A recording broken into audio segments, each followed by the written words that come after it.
ओर से सीएसके की ओर से शुरू करते हैं। सीएसके के स्कोर पे हम नजर डाल देते हैं कौन से इन्होंने टेंशन दी है, कौन से इन्होंने डीसीस दी है।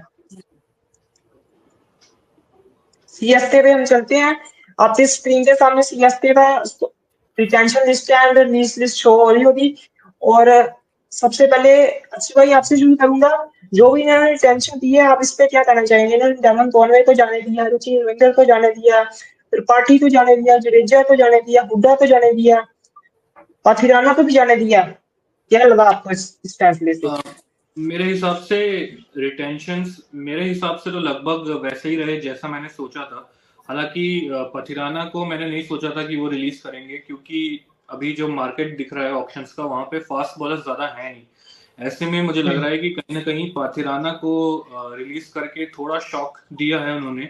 अदरवाइज बाकी जो प्लेयर्स हैं वो मुझे लगता है कि ऑलरेडी रिलीज होने ही थे, चाहे वो अश्विन हो, कॉनवे हो, त्रिपाठी हो, या फिर रचिन रविंद्र, या फिर विजय शंकर। सैम करन और रविंद्र जडेजा का ट्रेड कर दिया उन्होंने राजस्थान के साथ, तो बट साथ में उनको संजू सैमसन मिल गए। तो मुझे लगता है कि कहीं ना कहीं वो भी होने वाला था। मतलब मैंने अपने वीडियो में जो बनाया था उसमें मैंने इन सारे प्लेयर्स का नाम दिया था, सिर्फ पाथिराना का नाम था जो मुझे लगा था कि नहीं रिलीज होंगे। तो उस हिसाब से मेरे हिसाब से तो सब ठीक ही रहा। बस ये है कि रिलीज जो पाथिराना को हो गया है उस वजह से इनको एक फास्ट बॉलर चाहिए होगा ऑप्शंस में। एंड साथ ही साथ देखना होगा कि रविंद्र जडेजा का रिप्लेसमेंट कैसे लेके आते हैं, क्योंकि रविंद्र जडेजा 2-in-1 प्लेयर थे। ऐसे तो 3-in-1 थे, मतलब उनकी फील्डिंग भी बहुत ही लाजवाब है, बट एज एक फिनिशर और एक स्पिन बॉलर, एक तगड़े स्पिन बॉलर, तो वो मुझे देखना होगा कि किस तरह से ये टीम पूरा करती है। जी हाँ, आपने कहा कि एक स्पिनर की जरूरत, क्या ये रवि बिश्नोई के पीछे जा सकते हैं? मेरा सवाल है स्वप्ना भाई से। रवि बिश्नोई के पीछे जा तो सकते हैं, लेकिन आइडियली अगर हम जडेजा की रिप्लेसमेंट ढूंढते हैं ना, तो एक स्पिन बॉलिंग ऑलराउंडर होगा तो बेस्ट रहता है। लेकिन मिनी ऑक्शन है, मिनी ऑक्शन में इतने बड़े प्लेयर को छोड़ना और उसका रिप्लेसमेंट ढूंढना थोड़ा सा मुश्किल हो जाता है, क्योंकि नंबर ऑफ प्लेयर्स अवेलेबल कम होते हैं। ठीक है, तो बिश्नोई पे जा तो सकते हैं, अच्छी बॉलर है, लेग स्पिनर है, और स्पिनर्स को विकेट्स मिलते हैं T20s में। भले रन थोड़े पड़ते हैं, लेकिन विकेट्स मिलते हैं। तो बिश्नोई एक अच्छा ऑप्शन हो सकता है अगर जाते हैं तो। बट अगर कोई अवेलेबल वैसा स्पिनिंग ऑलराउंडर है तो मेरे हिसाब से वो बेस्ट ऑप्शन रहेगा जडेजा को रिप्लेस करने के लिए। जी हाँ, हसरंगा भी रिलीज हो गए हैं, तो मुझे लगता है कि हसरंगा के पीछे भी जा सकती है चेन्नई। बैटिंग हसरंगा की आपने बात की, हसरंगा के पीछे तो जाएंगे। क्या टिप्चेनक के पीछे दोबारा से जा सकते हैं? ऑलरेडी सीएस के लिए खेल भी चुके हैं। मुझे तो नहीं लगता कि थिक्शना के पीछे जाएंगे, क्योंकि नूर अहमद ऑलरेडी इनके पास हैं। एंड इनको जैसा कि हमारे दोस्त ने बोला कि एक ऑलराउंडर ज्यादा प्रेफर करेगी चेन्नई सुपर किंग्स, तो मुझे लगता है कि Hasaranga will be a better option. Yes, Hasaranga will be better option. तीक्ष्णा और हसरंगा में चूज करना है तो हसरंगा बेटर ऑप्शन है, क्योंकि वो रन ऐड करते हैं, सुपर किंग्स सीएसके की पर्स काफी बड़ी है, 43.4 करोड़, बड़ा अमाउंट है इनके पास। तो ये किसी एक प्लेयर के पीछे पड़ भी सकते हैं, तो वहां पे इनको एडवांटेज है। किसी एक प्लेयर के पीछे पड़ सकते हैं। इनका 7th हाईएस्ट पर्सन आपको बता दूं। अभिषेक भाई आपसे सवाल है कि क्या ये कैमरन ग्रीन के पीछे जाएंगे ऑल आउट? कैमरून ग्रीन के पीछे? हाँ, कैमरून ग्रीन तो भाई सब जाएंगे। कैमरून ग्रीन के पीछे तो कौन नहीं जाएगा? SRH भी जाएगी भाई, पैट कमिंस ने बोल रखा होगा भाई, ऑस्ट्रेलिया में भाई है हमारा। और आई थिंक सारे टीम जाएगी भाई। किसके पास 5 करोड़ 10 करोड़ है ना, वो हर टीम बंदा उठाएगा। वो तो Cameron Green is hot property है, सबसे महंगा प्लेयर होने वाले हैं ऑफ कोर्स। पिछले साल आप बात करें तो श्रेयस अय्यर, आई थिंक श्रेयस अय्यर या 27 थे आई थिंक। ऋषभ पंत उससे हाईएस्ट ही होगा मेरे ख्याल से, 27 से ऊपर जा सकता है। इवन छोटा ऑप्शन है, कुछ नहीं कह सकते। बट हाँ, फेवरेट्स भाई के आ रहा है। के के पास 65 करोड़ का पर्स है, और वो रिप्लेसमेंट होंगे डायरेक्ट वेंकटेश अय्यर का। यहाँ पे ओपनिंग करेंगे और होप सो भाई कैमरून ग्रीन को ओपनिंग स्लॉट मिले। कभी उनको ओपनिंग करने का मौका नहीं मिला। और मैं तो बोल रहा था भाई इसके पहले भी जो ऑक्शन था MI वाला, वहां पे भी जो है मौका उनको मिला नहीं ओपनिंग करने का, 3rd 4th पे आ रहे थे, बट ठीक ठाक था, ऐसा नहीं था कि खराब परफॉर्मेंस था, बट थोड़ा सा सुपरस्टार वाला जो माहौल था, गेम चेंजर था, जैसे ट्रेविस हेड या क्लासन उस टाइप का नहीं था, बट ही वाज ओके। तो वो वाली चीज हम ढूंढ रहे हैं कहीं ना कहीं। तो होप सो भाई कैमरून ग्रीन इस बार आए और अपने आप को अनाउंस कर दे भाई पूरी तरीके से। ऑस्ट्रेलियन क्रिकेटर हैं और IPL में फर्स्ट टाइम। देखते हैं। आई थिंक चेन्नई का तो थोड़ा मुश्किल लगता है, जाएंगे जो चेन्नई के लिए मुझे लगता है मैक्सवेल जाएंगे भाई, मैक्सवेल आइडियल है इनके लिए। मैक्सवेल के लिए इन्होंने बिड भी किया था, मुझे याद है, आई थिंक RCB वाला जो टाइम था काफी महंगा भी गए थे, 8-10 करोड़ के आसपास। तो उस पर्टिकुलर टाइम में यहाँ पे मैक्सवेल नहीं मिल पाया, तो भाई ये अभी भी उसमें होंगे भाई इंटरेस्टेड, और उनके उस स्टाइल को भी वो करता है। अब ये जिस तरीके से ये बाहर गए हैं ना, जो आई थिंक न्यूजीलैंड के दोनों प्लेयर को उन्होंने निकाल दिया है, डेवन कॉनवे और यहाँ पे रचिन रविंद्र। तो भाई इसका मतलब ये है कि भाई वो फिलोसफी चेंज कर रहे हैं, नहीं तो रचिन रविंद्र को निकालने का इतना कोई जरूरी तो था नहीं। डेवन कॉनवे का ठीक है, he was out of the form. और इसका मतलब ये है कि भाई वो तेज देख रहे हैं, कि तेज देखना चाहते हैं कि तेज खेले कोई प्लेयर ऐसा है। तो डेफिनेटली भाई यहाँ पे चांस है कि they will go for Maxwell. They will go for Maxwell. Maxwell के पीछे तो सभी टीमें भागी थी। और मैं अच्छे भाई से एक सवाल पूछना चाहता हूँ दोबारा से, कि क्या लगता है जो इन्होंने रिलीज किए हैं, इनमें से कौन से प्लेयर्स को रीबाय करेंगे? रचिन के पीछे दोबारा से जाएंगे ये, कॉनवे के पीछे दोबारा से जाएंगे या नहीं? अगर आपने पाथिराना के पीछे ये जाने की कोशिश करेंगे फिर से, मुझे लगता है पाथिराना ये वापस ले आएंगे, क्योंकि फास्ट बॉलिंग, मतलब पाथिराना बाकी जगह पे उतना अच्छा परफॉर्म नहीं कर सकते हैं। हमने देखा है कि इवन श्रीलंका के लिए अच्छा परफॉर्म नहीं करते, लेकिन CSK में जब वो रहते हैं तो अच्छा करते हैं। तो कहीं ना कहीं CSK को पता है कि पाथिराना से बेस्ट कैसे निकलवाना है। तो हो सकता है कि पाथिराना को कम प्राइस पे वो वापस रीबाय करने की कोशिश करें। इसके अलावा मुझे नजर नहीं आ रहा किसी को रीबाय करने की कोशिश करेंगे ये। नहीं, आई थिंक मतलब ये जो मेजर प्लेयर्स हमारे, इनमें से तो किसी को रीबाय करने की कोशिश नहीं करेंगे अपार्ट फ्रॉम पाथिराना। हो सकता है राउंड 2 में अगर कोई बचा कुचा प्लेयर बच जाए, कोई स्लॉट बच जाए, तो रचिन रविंद्र के पास एक बार फिर से जाना चाहें, but otherwise I think Pathirana will be the one जिनके पीछे ये जाएंगे रीबाय के लिए। मेरे हिसाब से भाई अगर आपने रिलीज कर दिया ना किसी को, तो फिर रीबाई करने का तो मतलब सवाल ही नहीं उठता ना, कि आपने फिर रिलीज ही क्यों किया उसको, फिर सस्ते में लेकर ना। पैसों की बात होती है। पाथिराना 13 करोड़ का आ रहा था, राइट। तो वही बात है कि 5-6 करोड़ के लिए तो पाथिराना उतना फेवरेबल नहीं है, पर 4-5 करोड़ में वापस मिल जाता है तो वो 8 करोड़ सेव कर लेंगे वहां पे, राइट। अरे एक बड़ी चीज है कि पाथिराना श्रीलंका टीम से भी बाहर कर दिए गए थे, एशिया कप में उनको वापस भेज दिया था। तो आई थिंक वो पाथिराना वो वाले पाथिराना नहीं रह गए हैं कि वो धोनी जिसपे भरोसा किया करते थे। आई थिंक एक बड़ा रीजन यही था कि धोनी उनको बहुत ज्यादा रेट करते हैं, तो उनको रोक लेते हैं। अगर आप छोड़ दिया है तो फिर वापस लेके आना, मतलब फिर फिश को भी उन्होंने रखा है आई थिंक, तो उनके ऊपर ज्यादा भरोसा दिखा रहे हैं आई थिंक। मे बी नहीं, फिश टीम में नहीं है, फिश नहीं है, वो Delhi I think, Delhi Capitals के साथ था। वो भी वहां पे भी रिलीज हो गए, वो बैकअप वो थे। अरे fish could be a better option ना, आपके लिए अच्छा किया है रादर देन आप पाथिराना के पास जाएंगे। एक्चुअली नाथन एलिस अभी फॉर्म में है and he is doing well, तो मेरे हिसाब से जो ओवरसीज फास्ट बॉलर का स्लॉट है वो नाथन एलिस के लिए रिजर्व कर लिया है CSK ने।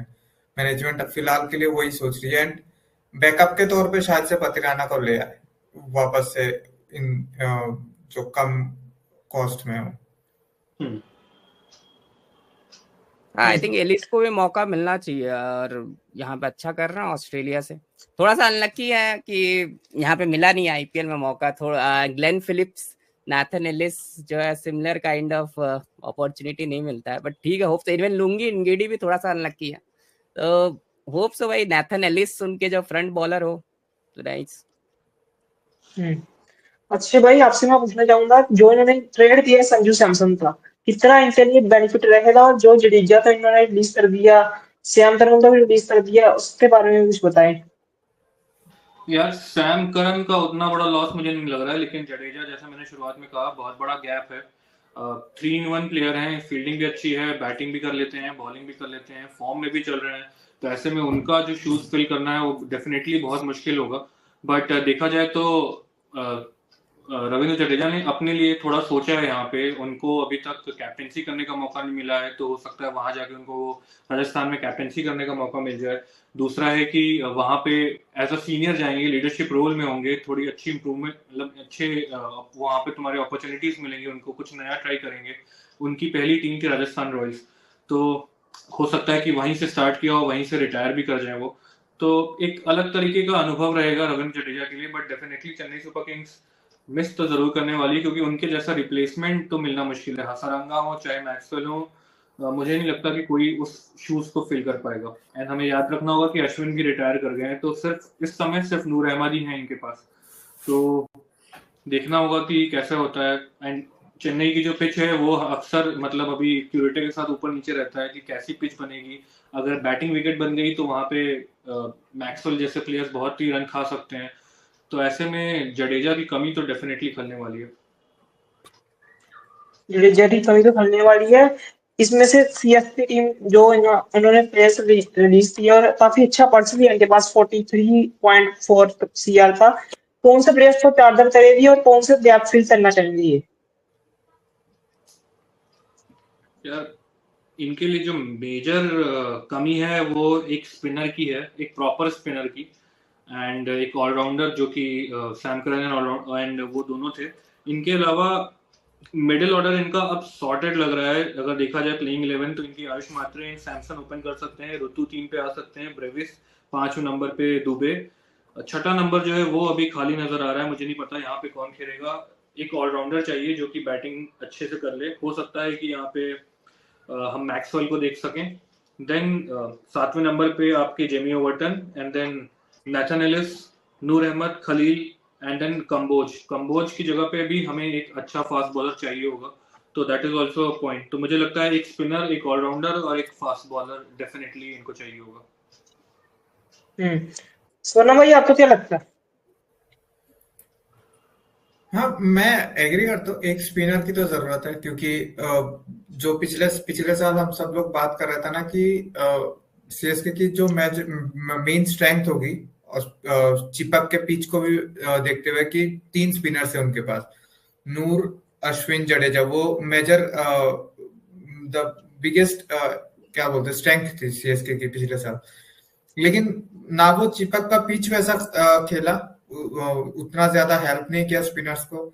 एंड इस बार तो खैर अश्विन ने रिटायर भी कर लिया, जडेजा भी नहीं है आपके पास, तो एक स्पिनर लाना होगा आपको। और श्रेयस गोपाल पे आप कितना भरोसा करते हैं या टीम कितनी भरोसा करती है पता नहीं है मुझे, बट आप श्रेयस गोपाल के साथ जाएंगे तो शायद वो चैंपियन बनने का सपना नहीं देख सकते। Shreyas Gopal as the second lead spinner, तो आपको यहाँ पे एक प्रॉपर स्पिनर लाना होगा। एंड प्रेफरेबली अगर आप ऐसा स्पिनर लाए जो बैटिंग कर सकता हो, ऑलराउंडर हो, प्रॉपर ऑलराउंडर हो, तो वो बेस्ट है।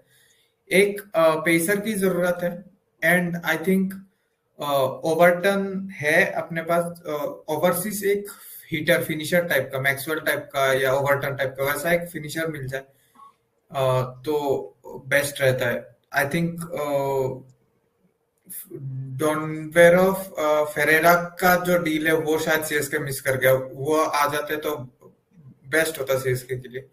लेकिन ये 2-3 एरियाज है, टॉप 6 टॉप 5 सॉर्ट कर लिया, ये बेस्ट पार्ट है।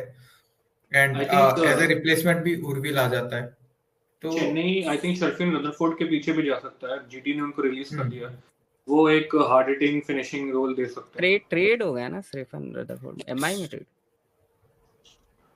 एमआई में ट्रेड हुए हैं, उस पे भी एमआई पे भी हम आ रहे हैं। अजीत भाई अपना पॉइंट ऑफ व्यू बताइए, कौन से प्लेयर्स को ये टारगेट करेंगे? क्या मैक्सवेल के पीछे जाएंगे या कैमरन ग्रीन के पीछे जाएंगे? या स्पिनर के पीछे हमने बात की, सुरंदा के पीछे जा सकते हैं, सेना के पीछे जा सकते हैं दोबारा से, रवि बिश्नोई भी है तो चला था इंडियन।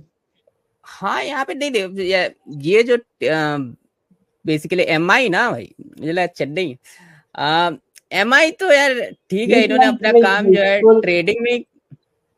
चेन्नई के बारे में पूछ रहा हूँ आपसे। चेन्नई के लिए नहीं, देखिए चेन्नई के लिए तो ठीक है। तीक्ष्णा पिछले साल थे, उनके साउथ अफ्रीका फ्रेंचाइजी में भी खेलते हैं, थोड़ा सा भरोसा करते हैं वो लोग। तीक्ष्णा इज ओके, अगर मतलब आपको कुछ नहीं मिला, छोटा ऑप्शन है, पता नहीं क्या होगा, कौन सा आपको स्थिति में खड़ा होना पड़ेगा एंड में। एक्सिलरेटेड प्लेयर हमने देखा था भाई, केकेआर ने जो है अपना एक्सिलरेटेड प्लेयर में ही उन्होंने कैप्टन बना लिया अजिंक्य रहाणे को, जिनको शायद हो सकता है पिक नहीं करना सोच रहे हो। तो मतलब स्थिति कोई नहीं जानता क्या सिचुएशन बन जाता है। Maybe I think Theekshana could be an option. Hasaranga भी थे, अक्षय भाई और बोल रहे थे, तो या आई थिंक हसरंगा और तीक्ष्णा में से एक पिक कर लेंगे। वो राजस्थान वाले दोनों है, दोनों में से एक आ जाएंगे नूर अहमद के साथ।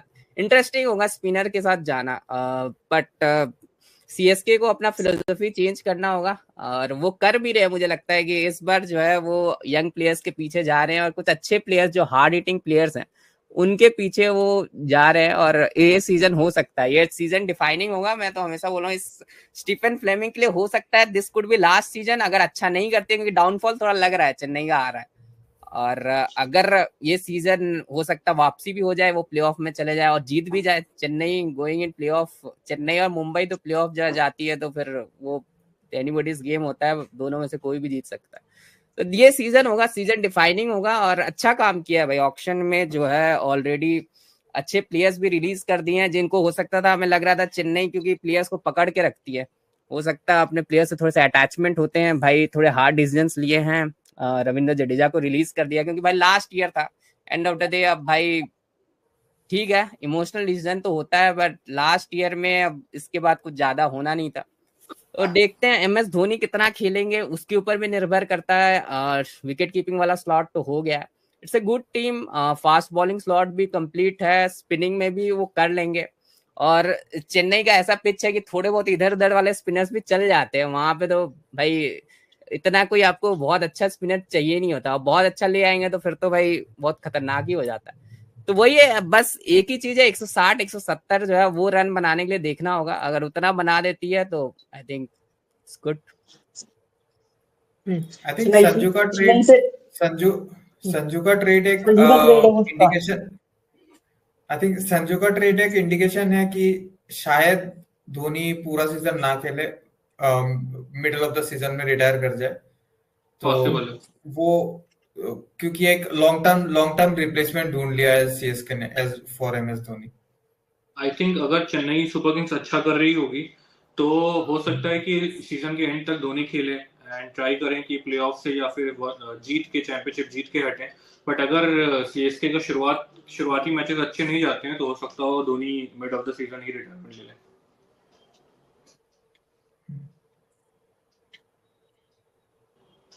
जी हाँ, अब चलते हैं